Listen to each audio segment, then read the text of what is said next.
Hello, this video is about high availability. A production application should be available 24/7. In order to reduce the risk of application downtime, modern applications are deployed in production environments using high availability strategy. But what is high availability? Let's say we have to deploy a critical application in Virginia region as illustrated in this diagram. In production environment, your server should have good performance in terms of CPU, memory RAM, and storage capability. Now, what will happen if the server goes down? An application can go offline for several reasons, such as software issue, hardware failure, human error, or cyber attack.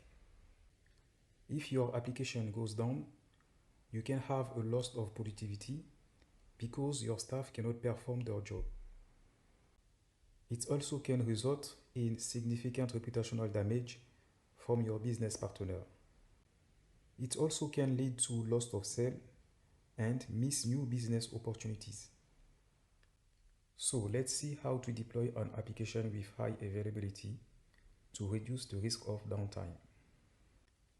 First, you should deploy your application in a cluster of 2 or more machines to avoid no one server is overworking. To synchronize all servers, you can use a cache manager solution such as Hazelcast. Hazelcast has the ability to synchronize the cache of hosts belonging to the same cluster in real time. Once the servers are synchronized, you can deploy a load balancer to expose a single point of access and to distribute the traffic equally across all servers. A load balancer can handle if check of instances to check if an instance is properly working. Here you have some examples of load balancer, AWS ALB or NLB, and HA proxy. With this architecture, if one server goes down, we still have another server to handle the traffic. Now let's imagine there is a fire or water damage in the Virginia area and all data center and server go down. The solution to this situation is to have a passive site located in a separate geographic area that has the same configuration as the active site. To automatically switch from the active site to the passive site, you can configure a main load balancer in front of the two load balancers.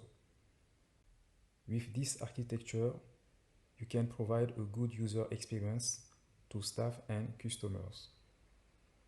In addition to this infrastructure, you should use monitoring tools such as Prometheus, Grafana, and Kibana for log analysis and troubleshooting. Now let's move on to see how to implement all these components in AWS.